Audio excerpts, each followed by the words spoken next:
অ্যানালিসিসের আরও একটা ভিডিওতে সবাইকে স্বাগত। সবচেয়ে প্রথম দিন একটা কথা বলে দিই, আগে আমরা রেগুলার ভিডিও পোস্ট করতাম নিফটি অ্যানালিসিসের, আমাদের একটা ফেসবুক পেজ ছিল, কিন্তু মাঝখানে একটা সমস্যার জন্য আমরা অনেকদিন কোনো ভিডিও পোস্ট করতে পারিনি। তো এখন আমরা তোমাদের কাছে প্রমিস করছি যে আমরা আমাদের এই ইউটিউব চ্যানেলে রেগুলার ভিডিও পোস্ট করার চেষ্টা করব। যদি তোমাদের এই ভিডিও দেখে ট্রেডিংয়ে কোনো উন্নতি হয়ে থাকে বা যদি তোমাদের কোনো উপকার হয়ে থাকে এই ভিডিও দেখে, তাহলে আমাদের এই চ্যানেলটা একটু তোমরা সাবস্ক্রাইব করে দিও, ভিডিওটা একটু লাইক করে একটু শেয়ার করো। আর একটা কথা আমি তোমাদের বলতে চাই, যেটা আমি এর আগে বহুবার বলেছি, যে ট্রেডিং হচ্ছে সবটাই সাইকোলজির খেলা। ট্রেডিংয়ের খুব সিম্পল ফান্ডা হচ্ছে যে আমাকে কম টাকায় কিনে আমাকে বেশি টাকায় বিক্রি করতে হবে, কিন্তু তা সত্ত্বেও ট্রেডিংয়ে ম্যাক্সিমাম লোকজন লস করে, বা বিশেষ করে ফিউচার অ্যান্ড অপশানসে বেশিরভাগ লোক লস করে শুধুমাত্র ভুলভাল সাইকোলজির জন্য। এই ভিডিওর মাধ্যমে আমি তোমাদের কীভাবে সাইকোলজি ঠিক করতে হয়, কীভাবে ট্রেড নেবার পরে ঠান্ডা থাকতে হয় বা কুল থাকতে হয়, কখন ট্রেড নেবো কখন ট্রেড নেবো না, সেটা আমি তোমাদেরকে শেখানোর চেষ্টা করব, তোমাদের পাশে থাকার চেষ্টা করব যতটুকু আমি জানি। দেখো, ট্রেডিং মেনলি তিনটে জিনিস নিয়ে তৈরি। একটা হচ্ছে টাইমিং, মানে তোমার টাইমিংটা ঠিক হতে হবে, ঠিক টাইমে তোমাকে এন্ট্রিটা করতে হবে।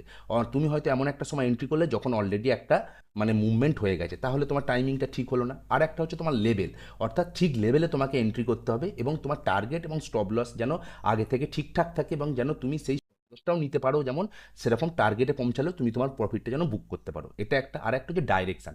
মার্কেটের ডাইরেকশান জানাটা খুব জরুরি, যে মার্কেট কোন দিকে যেতে চাইছে। যদি মার্কেট উপরের দিকে যেতে চায়, আমরা কোনোদিনই নিচের দিকে ট্রেড নেবো না।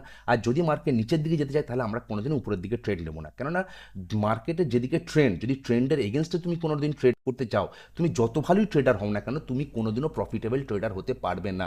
কেননা মার্কেটের এগেনস্টে গেলে মার্কেট তোমাকে শেষ করে দেবে। এটা হচ্ছে মার্কেটের নিয়ম একদম, ঠিক আছে?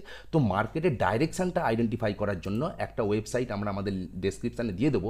সেখান থেকে তোমরা দেখতে পাবে যে এই এই ওয়েবসাইটে এলে যে মার্কেটের একটা ডাইরেকশান আমরা কিন্তু আগে থেকে প্রেডিক্ট করতে পারি। দেখো, নিফটি 50 আমাদের দেশের 50টা কোম্পানি নিয়ে তৈরি, অর্থাৎ 50টা কোম্পানি নিয়েই এই নিফটিটা ইন্ডেক্সটা তৈরি, যেখানে এই 50টা কোম্পানির মুভমেন্টের উপর ডিপেন্ড করছে যে নিফটি কোন দিকে মুভ করবে। তাহলে এই 50টা কোম্পানি কোন দিকে মুভ করছে যদি সেটা আমরা দেখতে পাইতে পারি 9:15 পর থেকে বা 9:30 পর থেকে কন্টিনিউ যদি সেটাকে আমরা মনিটর করতে পারি, তাহলে কিন্তু আমরা নিফটি কোন দিকে যাবে সেটার একটা মুভমেন্ট পেতে পারি। যেমন ধরো, এখানে গত শুক্রবার 3:30টার সময় নিফটির 46টা কোম্পানি নিফটিকে উপরের দিকে নিয়ে যাওয়ার চেষ্টা করছিল, অর্থাৎ উপরের দিকে যাওয়ার চেষ্টা করছিল, আর 4টে কোম্পানি নিচের দিকে পড়বার চেষ্টা করছিল। তার মানে 46 জন নিফটিকে উপরের দিকে তোলার চেষ্টা করছে আর 4 জন নিফটিকে নিচের দিকে ফেলার চেষ্টা। তাহলে যদি 46 জন উপরের দিকে নিয়ে যেতে চায় আর 4 জন নিচের দিকে পড়তে চায়, তাহলে ওভারঅল নিফটি তার মানে কি, উপরের দিকে যাওয়ার টেন্ডেন্সি বেশি। এই সেম জিনিসটাই আমরা 9:30 পর থেকে কন্টিনিউ আমরা মনিটর করে যাব, যে কোন কোম্পানিগুলো বা ম্যাক্সিমাম কোম্পানিগুলো কোন দিকে আছে বা ম্যাক্সিমাম স্টকগুলো কোন দিকে আছে। এই ম্যাক্সিমাম স্টকের মধ্যেও 6-7টা স্টক আছে যেগুলোকে আমাদেরকে অবশ্যই মনিটর করতে হবে যে তারা কোন দিকে আছে। কেননা এই 6-7টা স্টকই নিফটির 40% কন্ট্রিবিউট করে। তার মধ্যে Reliance, Infosys, HDFC bank, state bank, TCS, ICICI bank, ITC এবং এইচইউএল। এই 6-7টা স্টক কোন দিকে আছে, সেই 6-7টা স্টককে কিন্তু আমাদেরকে কন্টিনিউ মনিটর করতে হবে। তার কারণ এই 6-7 জনেই কিন্তু নিফটিকে মুভ করাতে সক্ষম হয়ে যেতে পারে। তার কারণ টোটাল নিফটিটা যদি 100% ধরি, তার মধ্যে 40% এই 6-7টা স্টক শুধুমাত্র কন্ট্রিবিউট। আই হোপ এইখান থেকে অন্তত তোমাদের কাছে একটা ভিউ আসতে পারে যে নিফটির ডাইরেকশান কোন দিকে হতে পারে। চলো, এই হলো ডাইরেকশান। এবার আমরা লেভেল আইডেন্টিফাই করার চেষ্টা করব যে কোন লেভেলে আমরা। দেখো, নিফটিতে আমি একটা চ্যানেল টেনে রেখেছি, এই চ্যানেলের মধ্যেই কিন্তু মার্কেট লাস্ট 4 দিন ধরে ঘোরাফেরা করছে। এই চ্যানেলটা হচ্ছে 23,900 থেকে 24,400-র মধ্যে, অর্থাৎ 23,900-তে কিন্তু আমরা একটা ভালো রকম বেস বানিয়ে ফেলেছি। 23,900 এখন এই মুহূর্তে একটা ভালো সাপোর্ট। মার্কেট কিন্তু সহজে এই 23,900-কে ভাঙতে দেবে না।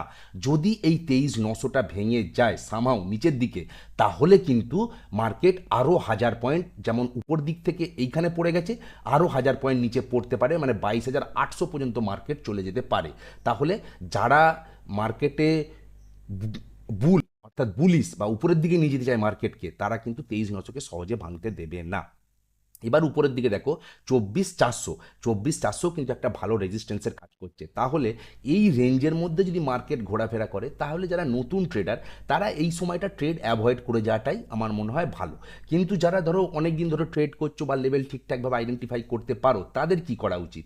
ধরো, মার্কেট 3 রকমভাবে ওপেন হতে পারে। 3 রকমভাবে ওপেন হতে পারে, সেটা হচ্ছে যেখানে গতকাল মার্কেট ক্লোজ হয়েছে, অর্থাৎ স্পট এই মুহূর্তে 24,364। ধরো 24,360-এই মার্কেট ওপেন হলো, অর্থাৎ এইখানে মার্কেট আগামীকাল ওপেন হয়ে গেল। যদি 24,360-এ মার্কেট ওপেন হয়, তাহলে মার্কেট যতক্ষণ না আগের দিনের এই যে হাইটা আছে অর্থাৎ 24,415 একে ভেঙে উপরের দিকে 5 মিনিট থেকে 10 মিনিট সাস্টেন করছে, ততক্ষণ পর্যন্ত কিন্তু আমি কোনো ট্রেড করব না। যদি 24,415কে উপরের দিকে ভেঙে 5 থেকে 10 মিনিট সাস্টেন করে, তাহলে আমি কল সাইডে ইন্টারেস্টেড, এবং আমি যতগুলো কোয়ান্টিটি নিয়ে ট্রেড করি তার 50% কোয়ান্টিটি নিয়ে আমি কল সাইডে যাব, এবং আমি স্টপ লস মেনটেন করব হচ্ছে 24,380, এবং আমার টার্গেট হবে 24,520, এবং সেকেন্ড টার্গেট আমি মেনটেন করে চলবো 24,550। তাহলে 24,415কে ফ্ল্যাট ওপেন হয়ে যদি উপরের দিকে ভেঙে দেয় এবং 5 মিনিট থেকে 10 মিনিট সাস্টেন করে, তাহলে আমি কল সাইডে যাব 50% কোয়ান্টিটি নিয়ে, যতগুলো লট নিয়ে আমি কাজ করি তার 50% লট নিয়ে 24,380 স্টপ লস মেনটেন করে 24,520 এবং 24,550 টার্গেটের জন্য। এবার ধরো ফ্ল্যাট ওপেন হয়ে মার্কেট নিচের দিকে আসছে। দেখো মার্কেট নিচের দিকে আসছে ভালো কথা, কিন্তু মার্কেটে এই নিচের দিকে আসার মধ্যেও এই মাঝ বরাবর একটা লেভেল আছে, সেই লেভেলটা যতক্ষণ না মার্কেট ভাঙছে ততক্ষণ পর্যন্ত পুট সাইডে না বসাটাই ভালো। এই লেভেলটা যদি আমি একটু প্রিসাইজলি বলি যে কোথায় আমি পুট সাইডে ইন্টারেস্টেড হব, এই যে লেভেলটা আছে অর্থাৎ 24,300 থেকে 24,310, এই লেভেলটা, যদি এই লেভেলটা মার্কেট ফ্ল্যাট ওপেন হয়ে নিচের দিকে ভেঙে দেয়, তাহলে কিন্তু আমি পুট সাইডে ইন্টারেস্টেড হতে পারি। অর্থাৎ 24,310 যদি মার্কেট নিচের দিকে ভেঙে দিয়ে 5 মিনিট থেকে 10টা মিনিট সাস্টেন করে, তাহলে আমি পুট সাইডে ইন্টারেস্টেড হব, এবং আমি যতগুলো কোয়ান্টিটি নিয়ে কাজ করি ততগুলো কোয়ান্টিটি নিয়ে আমি পুট সাইডে যাবো এই ক্ষেত্রে। কিন্তু তার কারণ মার্কেটের ওভারঅল ট্রেন্ড কিন্তু নেগেটিভ, তাই মার্কেট যখন নিচের দিকে পড়ছে ফ্ল্যাট ওপেন এবং 24,310কে ভেঙে দিচ্ছে, তাহলে আমি 100% কোয়ান্টিটি নিয়ে আমি পুট সাইডে যাব, এবং আমার টার্গেট হবে 24,240, এবং সেকেন্ড টার্গেট হবে 24,200, এবং এই ক্ষেত্রে আমি যেটা স্টপ লস মেনটেন করব সেটা হচ্ছে 24,348। এই 24,348কে যদিও টাচ করে যায় নিচের দিকে না গিয়ে, তাহলে আমি স্টপ লস নিয়ে নেবো, আর নিচের দিকে আমি 24,240 থেকে 24,220 বা 200 পর্যন্ত আমি আমার টার্গেটটাকে মেনটেন করে চলতে পারি। এই তো গেলো ফ্ল্যাট ওপেনেও যদি উপর নিচে হয়। যদি মার্কেট এই মাঝখানে কোথাও একটা ওপেন হয়, এই যে মাঝখানে যেখান থেকে মার্কেট বহুবার সাপোর্ট নেবার চেষ্টা করেছে, মাঝ বরাবর মার্কেট যেখানে বহুবার সাপোর্ট নেবার চেষ্টা করেছে অর্থাৎ 24,200, এই 24,200 বরাবর যদি মার্কেট কখন ওপেন হয়ে যায়, তাহলে আমরা কি করব? দেখো 24,200 যদি এই লেভেলে মার্কেট কোথাও একটা ওপেন হয়, মার্কেট এখানে কিন্তু অনেক ডিফারেন্ট কাজ করেছে, প্রত্যেকবার ডিফারেন্ট টাইপের কাজ করেছে। একবার দেখো 24,200কে ভেঙে নিচে চলে গেল, একবার দেখো 24,200তে এসে আবার উপরে গিয়ে সাপোর্ট নিয়েছে, তারপরে আবার ভাঙলো, একবার দেখো 24,200তে সাপোর্ট নিয়ে উপরে গেছে, আবার সাপোর্ট নিয়ে উপরে গেছে, আবার দেখো 24,200তে সাপোর্ট নিয়ে উপরে গেছে, আবার এখানে সাপোর্ট নেবার চেষ্টা করেছে, তারপর নিচে গেছে। তার মানে 24,200টাও কিন্তু মাঝখানে আমার একটা এমন লেভেল যেখানে মার্কেট অনেকবার সাপোর্ট নেবার চেষ্টা করেছে, আবার কয়েকবার সাপোর্ট নিতেও পারেনি। তাহলে এই 24,200তে যদি মার্কেট এই লেভেলে কোথাও একটা ওপেন হয় 24,200তে, তাহলে এইখান থেকে মার্কেট উপরের দিকেও চলে যেতে পারে, কেননা বহুবার গেছে, আবার এখান থেকে মার্কেট নিচের দিকেও চলে যেতে পারে, কেননা একবার নিচের দিকেও গেছে। তার মানে এখানে আমার কাছে ঠিকঠাক ভিউ নেই, বা আমার কাছে ঠিকঠাক ডাইরেকশান নেই যে আমি এখানে কি করব। তাই এই রকম একটা জায়গাতে যদি মার্কেট ওপেন হয় যেখানে আমার টার্গেট হচ্ছে এতটা দূরে এবং স্টপ লস হচ্ছে এতটা দূরে কল সাইডের ক্ষেত্রে, আবার পুট সাইডের ক্ষেত্রে আমার টার্গেট হচ্ছে এতটা দূরে, আবার স্টপ লস হচ্ছে এতটা দূরে, তার মানে আমার এখানে রিস্ক রিওয়ার্ড রেশিওটা ফেভারেবল হচ্ছে না। তাহলে 24,200তে ওপেন হলে আমি কোনো ট্রেড করছি না। যদি এই মাঝখানে কোথাও ওপেন হয় আমি কোনো ট্রেড করছি না। একটা ক্লিয়ার ভিউ আমার কাছে আসুক, সেটা নিচের দিকে হোক বা সেটা উপরের দিকে হোক, যতক্ষণ না একটা ক্লিয়ার ভিউ আমার কাছে নিচে আসছে না ততক্ষণ পর্যন্ত কিন্তু 24,200 ওপেনিংয়ে আমি কোনো রকম কিছু কাজ করছি না। এবার ধরো মার্কেট যদি গ্যাপ ডাউন ওপেন হয়ে যায়, যেটার কিন্তু প্রবাবিলিটি অনেকটা বেশি, তার কারণ হিন্ডেনবার্গের একটা রিপোর্ট এসছে যেখানে আমরা দেখতে পাচ্ছি যে আমাদের সেবি চেয়ারম্যানের নাম বা তার স্বামীর নাম পর্যন্ত জড়িয়ে গেছে। তো আগামীকাল হয়তো সেটার উপর বেস করে মার্কেট অনেকটা গ্যাপ ডাউনও খুলে যেতে পারে।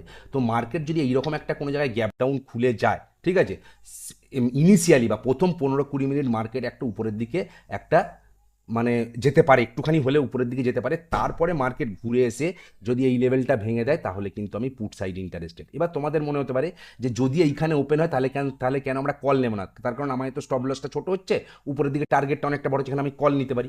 দেখো কল এখানে যদি নর্মাল মার্কেট হতো, যদি এটা নর্মাল মার্কেট হতো, গ্লোবাল মার্কেট সব কিছু ঠিকঠাক আছে, আমাদের ইন্ডিয়ান মার্কেট সব কিছু ঠিকঠাক আছে, কোনো একটা কারণে হয়তো গ্যাপ ডাউন ওপেন হচ্ছে, তাহলে কিন্তু আমি এখানে কল নেবার কথা বলতাম। কিন্তু এখন মার্কেটটা নর্মাল নয়, গ্লোবাল মার্কেট সত্যি ঘেঁটে আছে, অনেক রকম নেগেটিভ নিউজ আছে। তো এই জায়গাতে যদি একটা এতখানি নিচে ওপেন হয়ে যায়, যারা উপরে নিয়ে যাবে অর্থাৎ যারা পুট সেলার তারা তো উপরে নিয়ে যাবে, সেই পুট সেলাররা কিন্তু আলাদা করে আর ভরসা পাবে না, বরং তারা তাদের এক্সিস্টিং পজিশন থেকে কেটে বেরিয়ে যাওয়ার চেষ্টা করবে। তাই পুট সেলাররা যদি এক্সিস্টিং পজিশন থেকে কেটে বেরিয়ে যাওয়ার চেষ্টা করে, তারা উপরে না নিয়ে গিয়ে তারা আরও নিচের দিকে নিয়ে যাবে, কেননা পুট যারা সেল করেছিল তারা এবার পুটকে বাই করার চেষ্টা করবে। আর পুট বাই করলে আমরা তো জানি যে মার্কেট নিচের দিকেই পড়ে, আর পুট সেল করলে মার্কেট উপরের দিকে ওঠে। তাহলে পুট সেলাররা যদি নতুন করে সাহস না পায় উপরের দিকে না নিয়ে যাবার, তাহলে কিন্তু মার্কেট উপরে যেতে পারবে না। তাই এই জায়গাতে ওপেন হয়ে যদি মার্কেট উপরের দিকে একটা শ্যুট করেও, সেই জায়গাতে কিন্তু আমরা কোনো ট্রেড করছি না, বরং উপর দিক থেকে ঘুরে যদি নিচের দিকে সেই লেভেলটাকে ভেঙে দেয়, তাহলে আমরা কিন্তু পুট সাইডে ইন্টারেস্টেড হচ্ছি।